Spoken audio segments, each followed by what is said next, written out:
With the world on edge, people are looking to their leaders for reassurance and answers. Unfortunately, we have him. So last night, the president held an emergency live address from the Oval Office to calm the nation down and to find someone else to blame. Breaking news, tipping point. President Trump addresses the nation on the coronavirus pandemic using just his second Oval Office speech to announce the U.S. will suspend most travel from Europe. The European Union failed to take the same precautions and restrict travel from China and other hotspots. As a result, a large number of new clusters in the United States were seeded by travelers from Europe. This is the most aggressive and comprehensive effort to confront a foreign virus in modern history. Okay, first of all, it isn't a foreign virus. It's just a virus, okay? Trump makes it sound like Corona doesn't speak English. And also, we can blame Europe for many things. Colonialism, skinny jeans, Piers Morgan, but this virus is worldwide, all right? It was gonna get here no matter what Europe did. Honestly, it's beginning to look like shutting down borders is just Trump's go-to solution for everything. This is all he thinks about. What problem? Shut a border. Problem? Shut a border.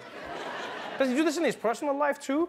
Yeah? Is Melania just like, I don't love you anymore, Donald? And he's like, close the borders. No one's getting in or out of this marriage.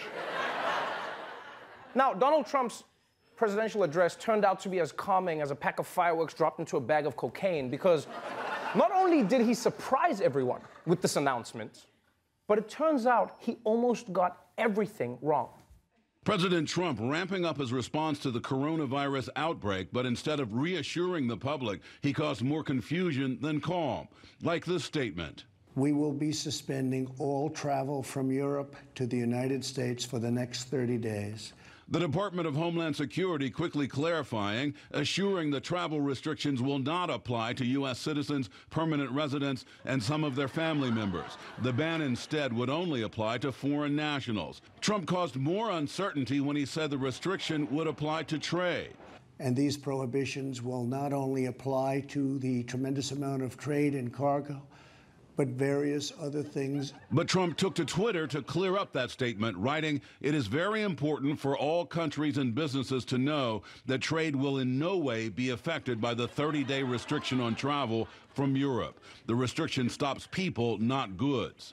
President Trump further jumbled the message when he addressed the health care costs associated with coronavirus. Earlier this week, I met with the leaders of health insurance industry who have agreed to waive all co-payments for coronavirus treatments.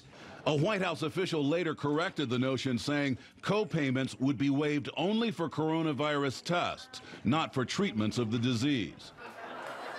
I'm sorry, but this is unbelievable. Like, I would understand if Trump made mistakes, right? If this whole thing was off the cuff, but how is it possible to get so many things wrong in a pre-written speech? This is crazy. Watching an Oval address shouldn't be a game of two truths and a lie. He's just up there like, the coronavirus is very dangerous. We need to be vigilant. And my babysitter growing up was Kareem Abdul-Jabbar. God bless America. And this misinformation that the president spread, it caused actual chaos, right? The European travel ban doesn't include American citizens, but that's not what Trump said in his speech. So Americans who are on vacation in Europe rushed to the airport in a panic to fly home before the ban took effect. Yeah, there are even reports of people shelling out thousands of dollars for a last-minute ticket because they were panicking. Yeah, and then the ones who couldn't get them, they just hung off the airplane like one of those trains in India.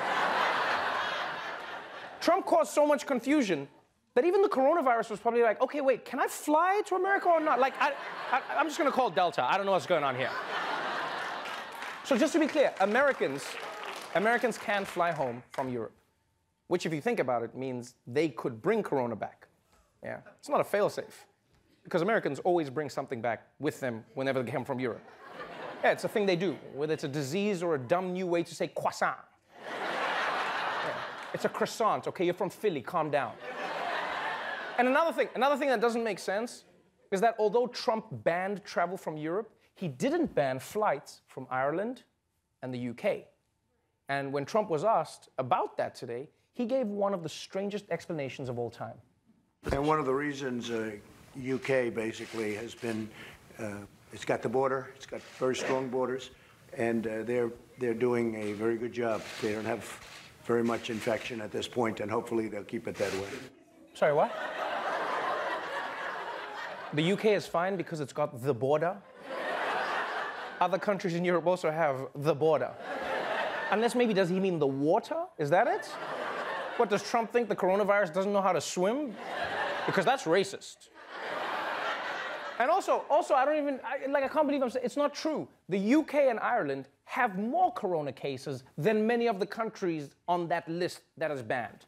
So, let's just be real. The reason the UK and Ireland are exempt is probably because Trump owns golf courses there. Yeah. Well, that's what I think. You know, if Iran thought about it, they would just put a Trump golf course in Tehran. Yeah, they'd have a nuclear deal tomorrow. Trump would just be like, now you're enriching me and uranium. It's a win-win. Win-win. So look, I'm not going to sugarcoat it. President Trump's Oval Office address last night, it was an absolute disaster. All right, but there was a silver lining. Because you see, for some strange reason, the cameras were recording Trump before he gave his address. All right? But he didn't realize it was rolling. And so today, we got to see the real Trump when he's not acting presidential. And honestly, this was pure comedy gold. You want to do this for me, Alex, please?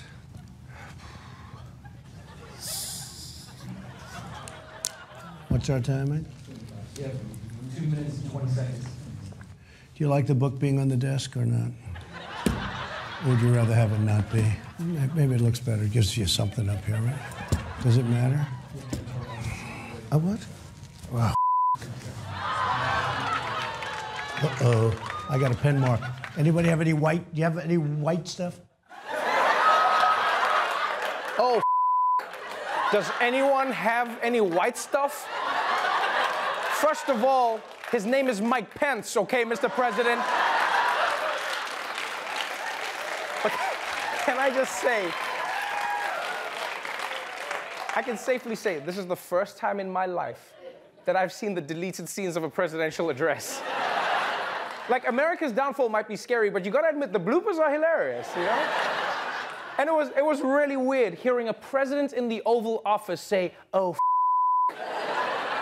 although I guess now we know what it sounds like whenever he gets a call from Eric. Ah.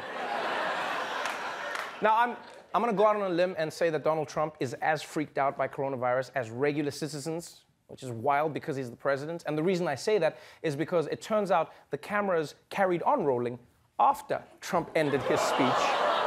And his reaction was priceless. God bless you, and God bless America. Thank you.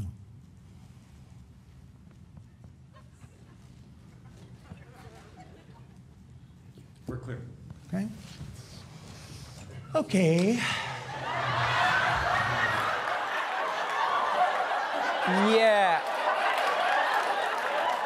That is not the sound you want to hear from a president after a serious address. Right? FDR didn't reassure the nation by saying, the only thing we have to fear is fear itself. Okay, Daddy needs a margarita. Can I get a margarita? I need a drink. Oh, they're still here? So look, this is all to say that despite the efforts of sports leagues, amusement parks, state and local governments, unfortunately, the man at the top just does not seem to have his shit together. And with coronavirus now in full pandemic mode, all I have to say to that is, oh,